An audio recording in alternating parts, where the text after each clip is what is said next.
Hey, everybody. Adam Perry here with TrueDFS, and I am lucky enough to have a special guest, James McCool, here with me. Although I have to say, James is luckily not that special because he's been appearing a lot on our stuff, so we're lucky to have him yet again. We're going to build some lineups using the PayDirt models. Before we do, like and subscribe. Check out TrueDFS.com because if you like what you see in this video, you'll get access to all of it. And you can get trials and a lot more. So there's a lot of good stuff. So check it out. And yeah, with that, I'll ship it over to James. Hi, I'm James. I've been on a couple times with Sheets and Bobby lately. This is the first time that I've gotten to be on with Adam. We are going to be going over some of the PayDirt stuff, which is live, obviously, at PayDirtDFS.com. But then also you can access all this stuff over at TrueDFS. Through our partnership. So happy to do a little bit more fleshing out of the tools. I recognize that the PayDirt suite of tools is not just as simple and straightforward as a lot of the other things that you'll find in the industry, right? I don't utilize just a single point of interest with medians or anything like that. I build out full range of outcomes models and some other tools that help you make better decisions. And there's a whole bunch of stuff. So we're likely not going to be able to cover everything in this video, but we will cover a couple things as it pertains to building lineups for the main slate. So happy to do that. Let's go for it. I've got the range of outcomes up here, and I also have, I think I have here scoring percentages.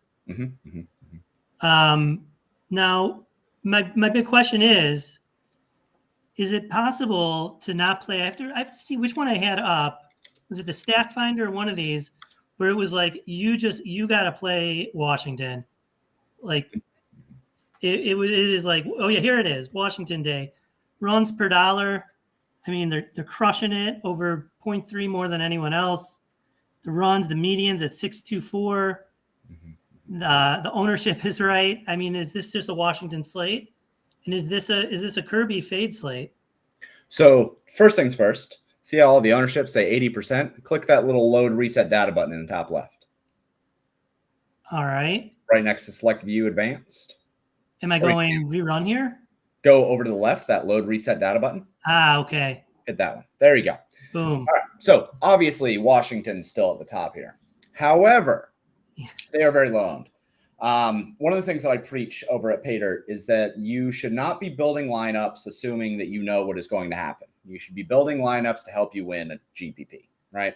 Or, make money one way or another. I guess if you're playing cash games, then you don't have to care about winning. You just have to care about being over that halfway point, right? So a lot of what it comes down to when you're building lineups, it's not always about just picking the team that the models think is going to do best. Because if you choose Washington, which is fine, we'll get to how you use them soon, understand that you're going to have an extremely volatile outcome. If you stack a team that is only 26% owned in some, you're either placing first or last. You are not placing anywhere like in the middle range of things because you have such low ownership on your stack that you're likely going to be placing towards the top or the bottom, whether they do good or bad. The reason for that is because relative value matters. And the less people that have something, the more it moves you if you have it. So with Washington, yes, they look like an awesome play in large field. Maybe they look like an awesome play as a secondary stack. But in small field, I'm more inclined to use a Seattle stack, which has higher sum ownership, which is something that I look for, something that I care about, and is going to give me less volatility on my lineups.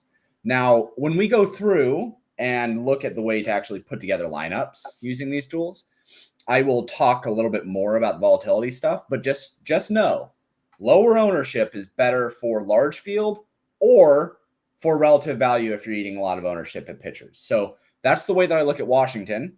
I'm not super, I mean, they look like a good play. I'm happy to play them. I think that George Kirby is going to suck for a little while coming off the IR. The models agree, but I'm not going to just default to using them in everything just because they have good baselines and good runs per dollar. Like I want to look at the way to build for the tournaments that I'm playing.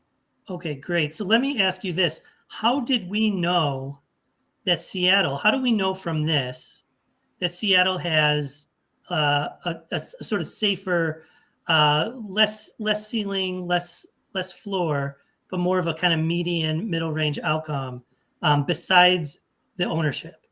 So it's all about the ownership here. Okay. So let me talk through that a little bit for a second. So Yeah, please do. say that, and this is just like roster construction stuff, right? Say that you have a contest where, say that you're playing a 50-50, right? And 50% of the people in the contest cash and 50% do not cash. You, Adam, what do you think that your goal is for that contest? Like, where do you want to land? Like, where do you want to place in that contest? Basically in 51 and above. Yes, you want to place 50 fucking first and no farther, right? Just because like you don't get paid for placing first. You don't get any extra money for placing 10th rather than 51st, right? So you don't have any added benefit of passing any more of the field, right? So you can think about the ownership that you have in a lineup as to an expectation of where you are likely to finish in a contest. Now, ownership is a representation of the amount of people that have something that you also have. So if you have Seattle, it's not necessarily speaking to their range of outcomes. Like their range of outcomes, if you look at their runs scored and their win percentage and their top score percentage, stuff like that, I mean, you can see that they are likely going to finish with A+ runs 21% of the time. Their average runs is 5.2. Like you can see all these different things about their expectations. But if what you're looking at is saying, I want to win a GPP, I have to play in a way that helps me win that GPP. And one of the things about that is lowering volatility. Seattle with higher ownership makes it so, say that you have, a lower owned pitcher, right? So you have 5% owned pitcher. If you have a 5% owned pitcher, you already have plenty of upside to pass large swaths of the field if that pitcher does well. So do you really want to also have 26% owned some ownership Washington, where you also need another thing that nobody else has to go your way? The reason why you lower your volatility with ownership is because you need less things to go your way. And you can kind of say, okay, the field thinks this is a good decision, just going to outsource there. I have my leverage through my pitcher or through my secondary stack or whatever. I don't need to also be right about fading Seattle. So that's what I mean when I'm talking about lowering your volatility. You increase your volatility with lower ownership. You decrease your volatility with higher ownership. Makes it so you have to get less things right.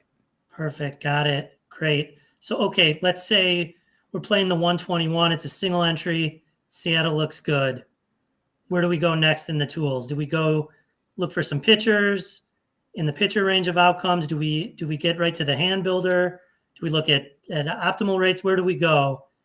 Or is it on a different sheet? Is it the stack finder? Is it Yeah, so I think you can do a couple things once you go from there. The first thing that I'm going to do after I've looked at the scoring percentages, like, okay, so we've looked at this and we know just looking at this, Washington looks good from a value perspective, but they're low owned. Seattle looks good from a value perspective. They're high owned. So we're kind of like, all right, well, maybe we want to pair Seattle and Washington. Right? Maybe that's what we want to do. So let's go over to the player ROO now and let's take a look at pitchers, right? So let's look at just after you look at this, Adam, tell me what you think of the pitchers and what sticks out. So, there's three guys sticking out, two a little above the rest. We've got Boyd against Colorado and at about 19 fantasy points. Hunter Green at about 19.6, a little less than him. Then you're like this other tier with Clark Schmidt at 18 and then a bunch of 16s and 15s. So really it's Boyd, Green, maybe Clark Schmidt. And now if we look at their ownership, Clark Schmidt is the chalky one. Yep. Now, I don't know if we went with the Washington 5-man, maybe in the Seattle 3 or the Seattle 2, something like that. Maybe we could eat the Clark Schmidt. But otherwise, I don't know. I mean, 37, 36%, it's high. We might want to dip lower if we're playing the Seattles as the main. So you got Kikuchi down there at 15%, and then a bunch of guys under 10%. So you ask what stands out. That's a bunch of things. But, and all that makes sense, right? Yeah. So what we have is Boyd and Green who kind of like are the top overall projections. Granted, they are, more expensive, but their 2X and their 3X are still fine, right? That's something that we look at as well. They look like they are decent values for the price. On top of that, we have Clark Schmidt. Clark Schmidt looks like he's going to be like the Giga Chalk. He's probably going to be 50, 60% owned or something. He's the one that we're really making a decision around.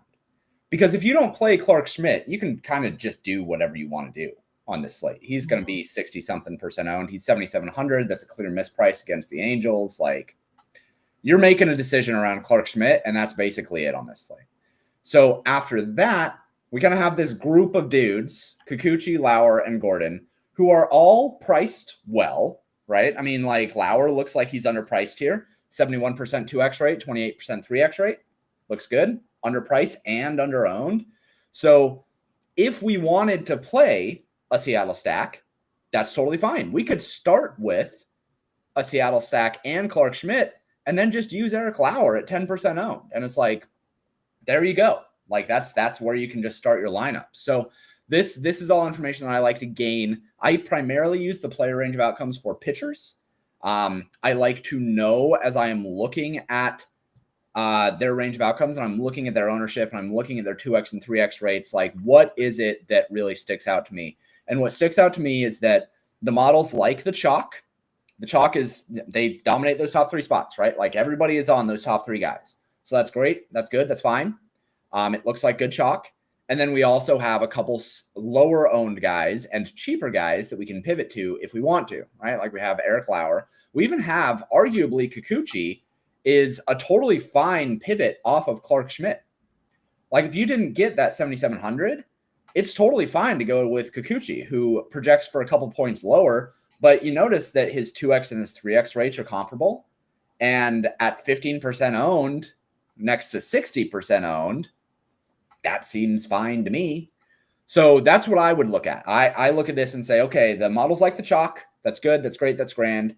There are also some cheaper, lower owned guys that we can institute if we would like to, that allow us to have some extra relative value and allow us to eat Seattle chalk if we would really like to do so. Yeah, just for some qualitative color. I mean, you've got Boyd against Colorado, which is like the nut matchup. You got a big name in green, and then you got a bunch of guys, Yeah. I mean, Clark Schmidt, Kikuchi, Lauer, I mean, they're all just like a dime a dozen, right? And they're separated by not much. So that totally makes sense what you're saying. I'm not like a no ball type, but qualitatively that also tracks, I would say. Yeah. So yeah, and also if you look, there are those columns for team total and opponent total. Like the totals against Kikuchi, Lauer, and Gordon are high. I mean, 5.53 against Kikuchi, 4.95 for Lauer, and 6.05 for Gordon. Right, like that. Those are pretty high team totals, all things considered. But the prices mitigate those problems, right? I mean, we're not projecting these guys to be world beaters, projecting them for 15, 16 fantasy points, And what you gain here, especially like if you go with, and we'll talk about direct leverage here in a sec, but Tanner Gordon is direct leverage against the chalkiest team as well, because the Cubs look to be the highest owned team tonight. Right. So if you were to use Tanner Gordon, what you would want to do is lock in Clark Schmidt and a Seattle stack, because like, man, you have this direct leverage against the Cubs stack. You absolutely do not need any more leverage. You should be looking to eat as much ownership as you possibly can if you lock in Tanner Gordon. Yeah. So that's an important thing to note as well. So what does GPP percentage mean? I'm in this column here. Is this like Gordon is showing up a little bit compared to these other guys who just are dark red? Yeah, GPP percentage is based on their price. It's kind of one step above a 4X rate. So okay. It's how often do they meet their threshold as a pitcher that is usually necessary on a value basis to win GPP. It makes sense too. I mean, I was thinking about it like, okay, if it's more than 4X, like how much is big? I was thinking like, does it have anything to do with the direct leverage? Maybe not, but he offers you that as well as a little bit extra on the GPP side of things. So cool. Okay, so we've got some knowledge now on the pitchers. Mm-hmm. We've got an idea about stacks. Mm-hmm. Do we go over to the hand builder? Yeah, let's go. All right. So let's start with a stack maybe. So we want to go like team filters. Do we want Seattle? Are we going Seattle? Can I show you something cooler? Please do. Okay, close down that team filters. Okay. And go to quick fill instead. Oh, boom. Yeah. So choose your Seattle stack. Choose a Seattle. 5-man autofill. Do a 5-man. No, we don't necessarily have to play 5-mans today. No, you don't. But just a, mid wrap around. Okay. I would go top 1 through 5 if I'm just looking to start somewhere. Okay, cool. I like it. Quick fill. And then if you go down, you'll see that it auto-filled 1 through 5. I love it. We got ownerships here. Okay. So now we can't really do that with Washington, right? Because the positions might not work. Well, maybe. I mean, let's so go up to the team filters now. You can do a quick fill here, or I usually start with team filters now after I've done my first quick fill. Right. So once you click on any of the teams, right. Those out. I know we can't do it. We probably can't do another quick fill, right? Because you could. Yeah, I mean, we'll see what fills in, right? Like it'll fill in whatever the available spots are. Okay, let's see. Washington, quick fill. See if we can get a 3-man. We'll try and get the top. So it looks like we get Nathaniel Lowe and James Wood. So yeah, I mean, we get those guys, and then second base actually Luis Garcia at 5 in the order. That works just fine. Yeah, there we got a game stack too. Yeah, yeah. All right, so we pull Garcia in. Yeah. All right. So now we've got a low-owned 3-man, a high-owned Seattle 5-man. I say we could take a chalk pitcher and maybe one Lauer type, Gordon type, something like that. You could probably, for small field, you could probably take both chalk pitchers here. You think so? Well, so I would say for small field, I would start with Green and Boyd, and then see what we have in that. I would prefer to go Green and Boyd here. Okay. So, yeah, let me ask you that. How much do we care about ownership here versus just them having a higher median projection? Ooh, actually, it looks like we're not able to go. I mean, that's over salary, right? We sure are. A lot over salary. So let's see. Let's see what we can get Lauer. Yeah, let's see. That's Lauer a pretty good lineup. Right there. Yeah, it's a pretty good lineup. Yeah, we got it. You could even go, if you wanted to, you could probably get Schmidt here instead of Boyd. We would then want to upgrade somewhere with our stack, though, because that would be leaving quite a bit. So what happens? We go Schmidt for Boyd here. Boom. We got Lauer. Okay, so we've got $800. I mean, I would still be fine with playing that in. Yeah, I mean, we're not giving up too much salary, right? No. And the median seems pretty good still. 800 left over, pretty viable. We've got 1 through 5.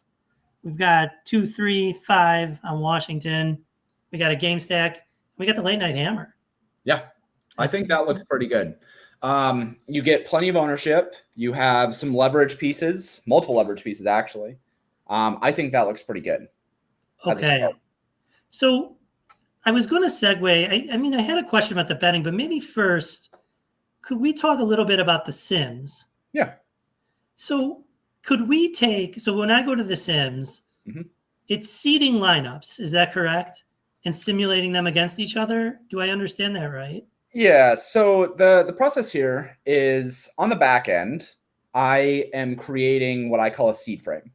And it's creating a whole bunch of lineups. I create somewhere between 12 and 20 million lineups on the back end. And then I send the best 5 million of them over to a database. And then as we are going to start to create this, it will pull down a random selection of 500,000 of them. And that's an important point really quick, is that it's a random selection of 500,000 out of the 5 million lineups that are sitting in the database. And what it does then is it will simulate the lineups against each other. And then every time that it does a simulation, it picks out the winner and adds it to what is called a winner's frame. And it does that 1,000 times. So then you get 1,000 lineups out of those 500,000 simulations of the 500,000 lineups that are random from the 5 million lineups that are random from the seed frames. Now, this is a different approach than how a lot of the contest sim stuff works in the industry, because they do not randomize the field every single time. Right. They maintain a consistent field, which means that you will have consistent results. That is not the case with these seed frames. If you run, for instance, a large average field, I can almost guarantee you that the results will be like noticeably different between each individual run. I usually run small and sharp only because I play things like the 333 or the 555 or, whatever the higher dollar contests. So I would like to see what I'm up against. But and these results will be the results will be more narrow in this setting. But for most people, if you're simulating like a large contest, you should expect the results of every single individual instance of that contest to be different, because there's a lot of volatility within that. Yeah. So my belief on this stuff and my approach on it is a little bit different than what the industry does. These run a little bit differently, right? And you'll see a little bit of different lineups. Now, the main thing that I always take away from the contest sims, and this is across the board for MLB, NBA, Showdown, blah, blah, blah, whatever, right? I care more about what it is telling me about the players that are involved in the lineups than I do the lineups themselves. I never use the lineups from the contest sim. Okay, ever. Why is that?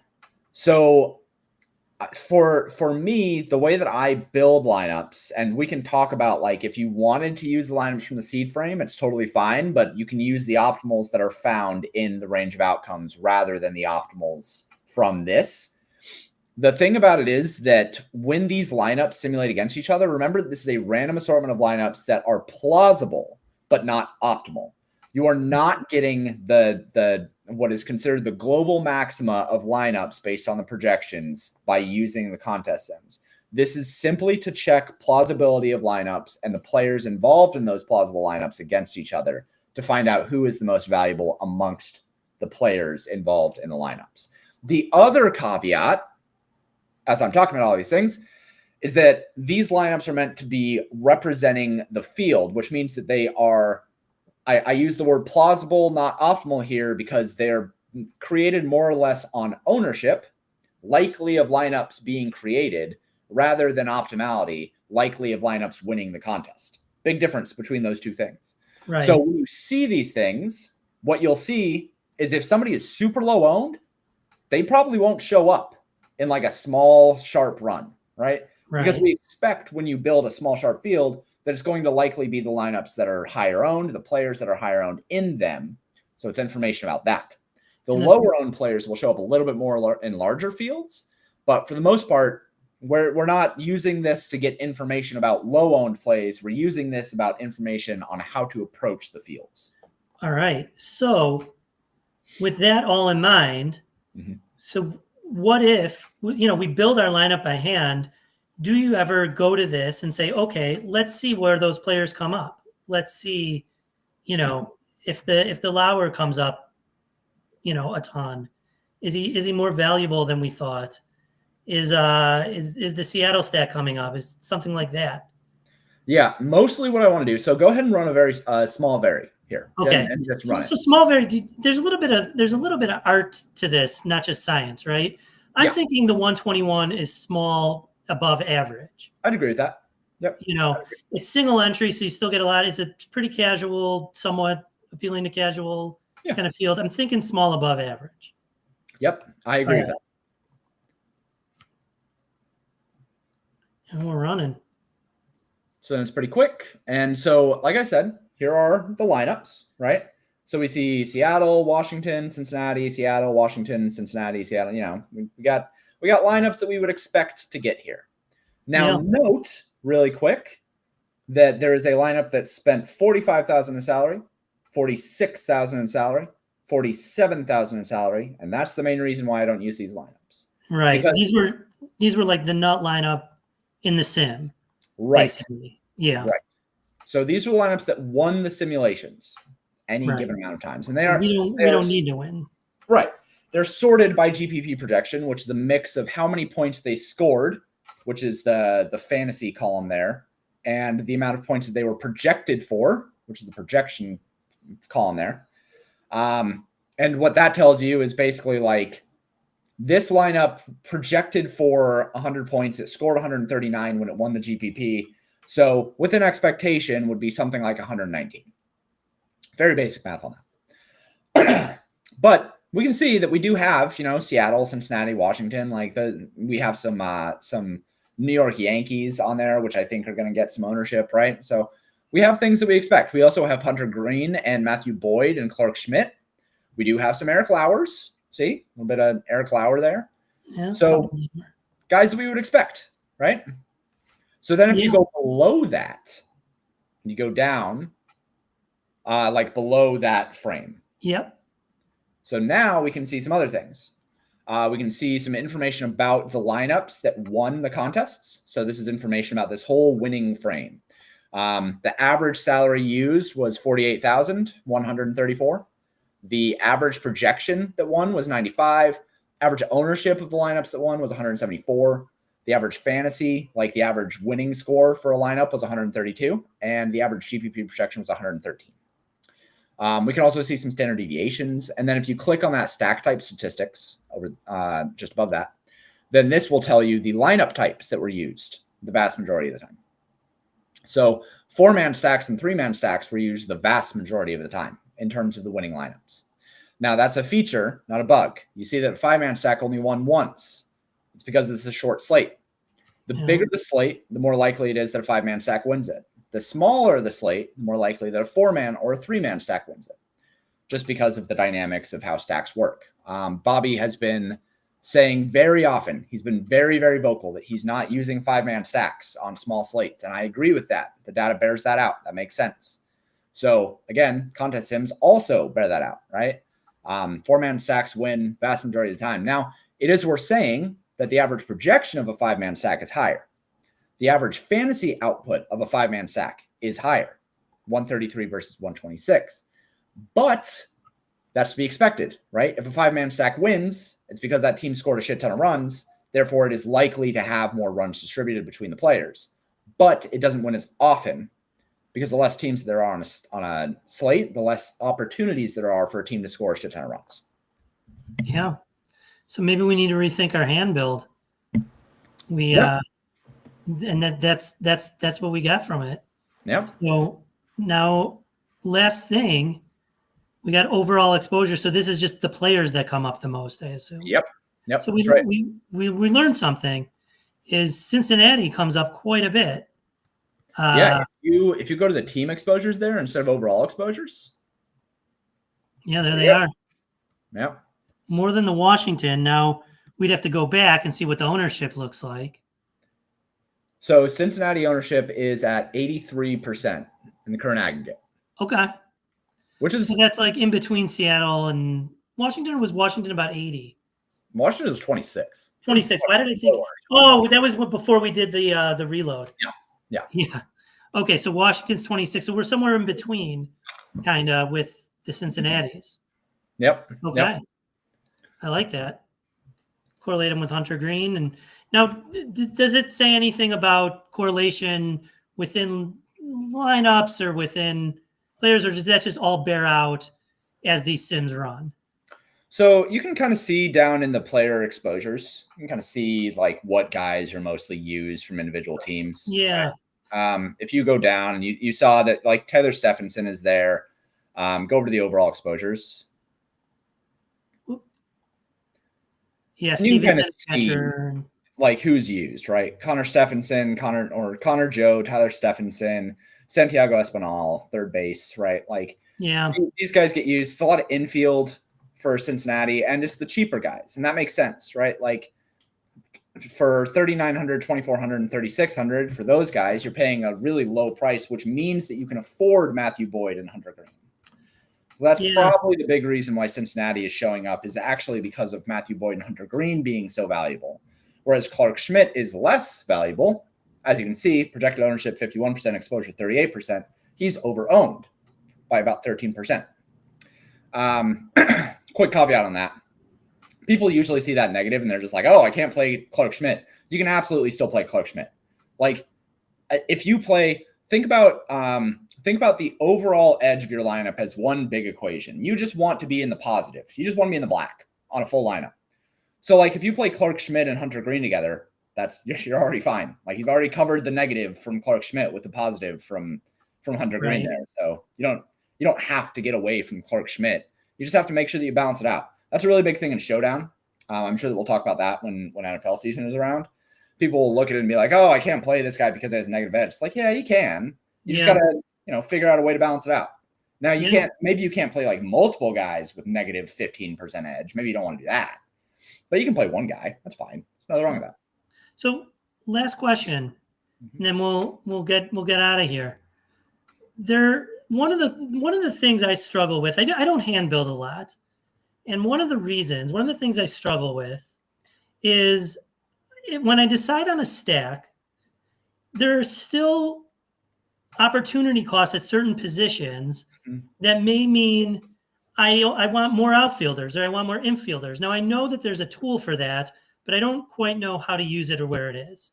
But I think you've got something going on that could help me with that. Yeah, go back to the range of outcomes. Okay. And this is actually a relatively new addition to the range of outcomes. Are we okay? Let's Sorry about that. But so if you click instead of simple, go to advanced. See that stack prio? Stack prio. It's right next to average salary. So that is going to tell you what positions it is mostly using in your main stack pieces. So it is hard to do two infielders together. Washington plus Seattle is going to be difficult. And you can see that if you go over to the hand builder and try to build them together, won't work. There's just not enough flexibility. It's much easier to stack an infield prio team with an outfield prio team. Got it. So a Washington with a Chicago Cubs, a Seattle with a New York Yankees. That does not mean that you cannot stack them together. There are absolutely ways to do it. But if you're trying to get the first 6 guys in the batting order, going to be more difficult. I find it more difficult to do infield with infield than outfield with outfield for what it's worth. Typically, you can still fill those priority positions in the infield with an outfield prio stack, but it is much harder to fill the like a double outfield with 2 infield stacks. That's more difficult. So that would be the way that you look at it. And you can use that information in the hand builder as well, right? Like if you wanted to say like test out different combinations, that's what you would do. You'd look at this and you say, can I fit Washington and Seattle? And we know that we kind of can. We kind of did, but maybe we didn't do it optimally. Right. Maybe it made more sense to go, instead of doing Washington and Seattle, maybe it makes more sense to do something like, Washington and the Yankees, right? Maybe that makes more sense. Maybe it makes more sense to do the Angels with the Cubs or something, right? Testing out those different kind of combinations, I think, is good. When you combine that information with the ownership information and like building lineups towards certain volatility ranges, that's when you start winning. That's when you really start kind of taking off. Yeah, great. Well, James, thank you for doing this. We'll do it again. And I guess I should say thank you for doing it again, because you've gone over this stuff with us before. But to keep doing it with repetition is really important to us. And it shows people just the power of these tools, right? So check them out at TrueDFS.com after you like and subscribe. You get access to the PayDirt model. You get access to SaberSim Sheets' projections, Goldie's projections.